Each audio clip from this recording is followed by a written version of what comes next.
If this goes on, don't panic. Bringing hope to the world through speculative fiction.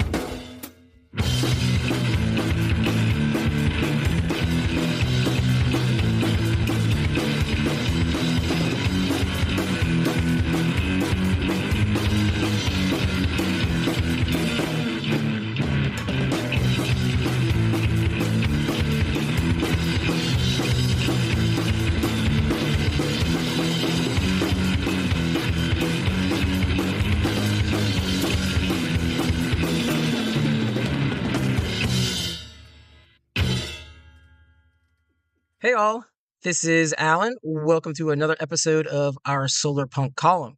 Like last year, the Solarpunk column is written by a team of creatives from the Solarpunk community.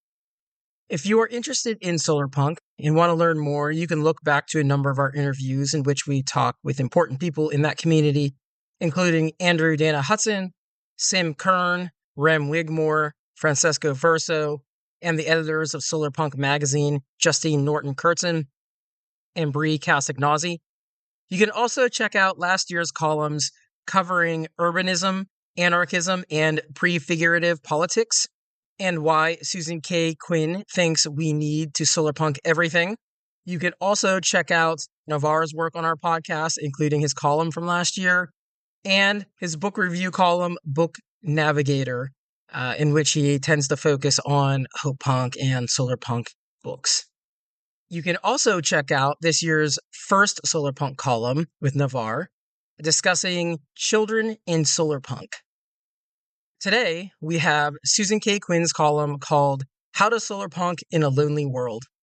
Susan K. Quinn is an environmental engineer / rocket scientist turned speculative fiction author who now uses her PhD to invent cool stuff in books.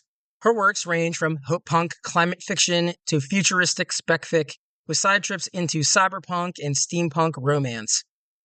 Her best-selling novels and short stories have been optioned for virtual reality, translated into German and French, and featured in several anthologies, including placing third in Grist's 2022 Imagine 2200 Climate Fiction for Future Ancestors contest. Without further ado, here is How to Solarpunk in a Lonely World by Susan K. Quinn. In solarpunk conversations online and leftist spaces in general, there's a lot of talk about community and solidarity. And I don't mean that as if it's just talk. Solarpunks and anyone on the left deeply believes that none of us can do this alone. Working together is not only humanity's superpower, it's also the only way out of the climate crisis. But when it comes to practicing what we preach, we run up against the hard reality that capitalism wants us in our silos, grinding away to survive, too exhausted to do anything but endlessly scroll. Our world is built on consumption, not connection. Social media uses the lure of connection with our friends and then disrupts that with endless ads to buy, buy, buy. And now AI is shoved in everything, creating fake humans to talk to us or talk for us, but most of all, to keep us buying, not connecting. We intrinsically sense the inhuman nature of that, the degradation of our humanity. While the big money behind the tech industry continues to put out ads celebrating the destruction of musical instruments, or a young runner using ChatGPT to send a fan letter to an Olympic champion because it has to be, quote, perfect. That mindset, that perfection is better than authentic human connection, that push-button ease is better than human effort in creation. This idea is pushed relentlessly and is also structurally built into our lives in the modern world, a world where many of us struggle just to stay afloat. In all of that, we're supposed to create community, have time for real connections, both online and in meet space. Who has time for that? The lack of time for this fundamental human need is also part of the system. The thing capitalism consumes, first and foremost, is us. So it is a radical act indeed, one might even say punk, to center connection with human beings, to value authentic human arts and creativity, and to cherish a little girl's wonderfully imperfect fan letter to her hero. A month ago, I had a table of my Solarpunk stories at Pittsburgh's second annual Solarpunk Futures Expo. The energy in the room was electric.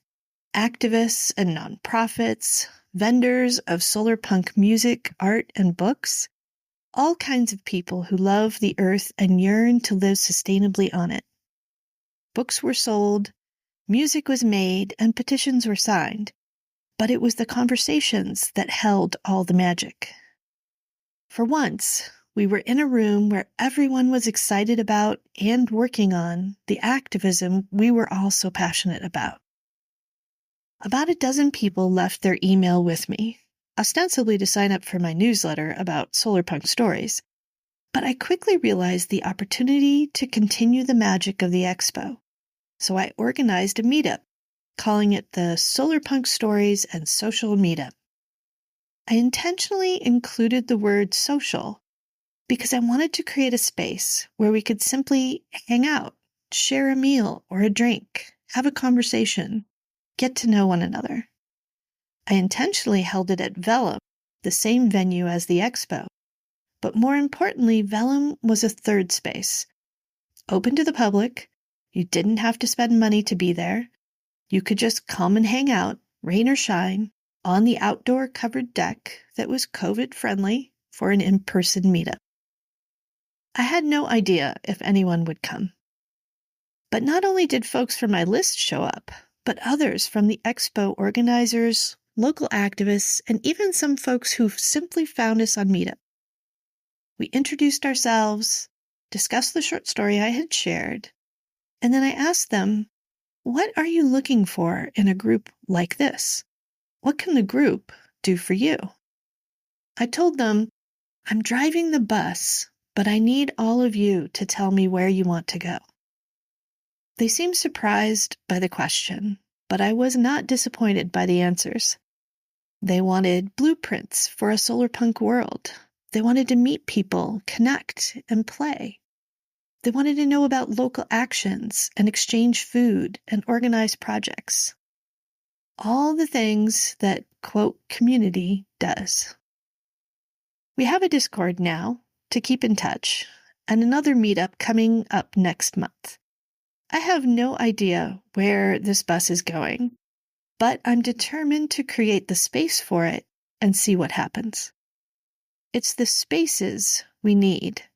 Once connected, once enlivened by that connection, there's no limit to what we can do. Connection and community aren't just the answer to the climate crisis. They're how we build a world that's not so lonely.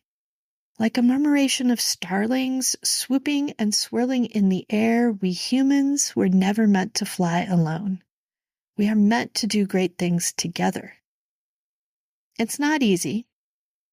Even when we find time, people are messy and disappointing. We get into purity testing way too much.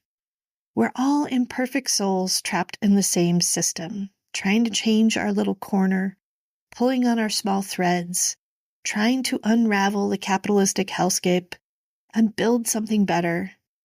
When we see each other face to face, it's easier to remember this.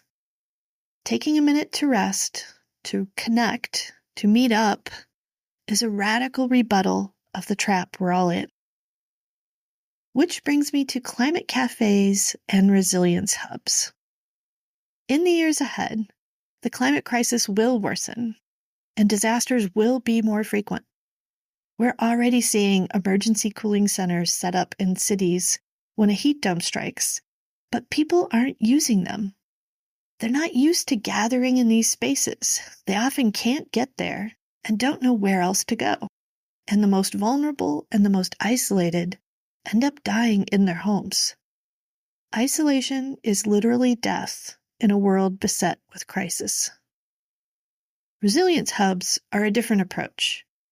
It's a third space where communities can gather regularly in non-crisis times, a place they know with familiar faces, so when the crisis hits, The Resilience Hub is the go-to option for getting out of the heat or the flood or the tornado. Climate cafes are another approach.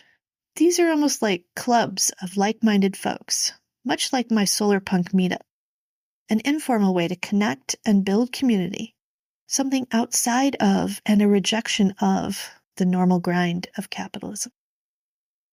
All of these are ways to build the human infrastructure we're going to need to be resilient in the years to come. Right now, I see us trying out lots of different approaches, including building up existing community centers and social and political organizations, and I think that's exactly right, and Solarpunk as well. Start with what we have and build from there. I encourage you to look at your own community and see what's already started, where you can join to play games or hang out or talk. Even if those connections aren't centered on climate or activism or Solarpunk in some way, they're still building the human infrastructure we need. And if you don't see what you like, start your own Solarpunk group. There are so many ways to build a better world, and each of us has our part to play in it. We each have something we're uniquely suited to do. But I guarantee you're not the only one interested in your particular Solarpunk solution for a better world. And finding each other again and working together might be the most important piece of the puzzle. Let's do this, friends, together. If you like what you've just heard, please share this with your friends. Let them know that we're out here doing these things. We would greatly appreciate it. And thanks for supporting us, as always.